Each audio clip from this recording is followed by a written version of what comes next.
মই ওচৰ চুবুৰীয়াক মই প্ৰথমতে ক'বলৈ নাযাওঁ মোৰ যদি শৰীৰত বল থাকে মই সেই বল প্ৰয়োগ কৰি তেওঁলোকক বধ কৰিম কাৰণ বধ কৰা কেতিয়াও পাপ হ'ব নোৱাৰে তেওঁলোকে মোৰ ঘৰত আহি আক্ৰমণ কৰিছে মই গৈ ৰাষ্ট্ৰসংঘক মই ক'বলৈ কেতিয়াও নাযাওঁ যে মোৰ ঘৰত আক্ৰমণ কৰিছে ৰাষ্ট্ৰসংঘ তোমালোকে আহা কিন্তু সেইজন ব্যক্তিক মই সুধিবলৈ বিচাৰিম যে পেহেলগামত আমাৰ জীয়াৰী বোৱাৰী আমাৰ আই মাতৃ আমাৰ ভক্তিসকলৰ আগত নিজৰ ছোৱালীৰ আগত যেতিয়া উলংঘ কৰি তোমাৰ মানে জনাংগ মানে কাটিছে কি নাই শিলত সেন্দুৰ আছে কি নাই কৈ যেতিয়া হত্যা কৰিছিলে সেই সময়ত ৰাষ্ট্ৰসংঘ ক'ত আছিলে মই সেইজন ব্যক্তিৰ পৰা মই জানিব বিচাৰিম আৰু এতিয়া আমাৰ সেই 1947 চনৰ এই ভাৰতবৰ্ষ নহয় এই আমাৰ নতুন ভাৰতবৰ্ষ আমি নতুন প্ৰজন্ম নতুন ভাৰতবৰ্ষ আমি মাৰিবলৈও সাজু মৰিবলৈও সাজু জয় অসম জয় হিন্দু ৰাষ্ট্ৰ জয় নলবাৰী আৰু মই বাহাজিনা ল'ৰা হিচাপে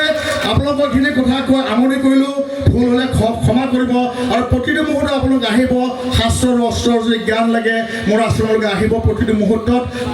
মুহূৰ্তত মই গাঁৱলৈ মই পৰিভ্ৰমণ কৰিম ধৰ্ম ৰক্ষাৰ বাবে মই প্ৰতিটো মুহূৰ্তত মই আপোনালোকৰ লগত যুঁজি যাম আৰু যুঁজি গৈ আছোঁ যুঁজি কৰিম জয় শ্ৰীৰাম জয় জয়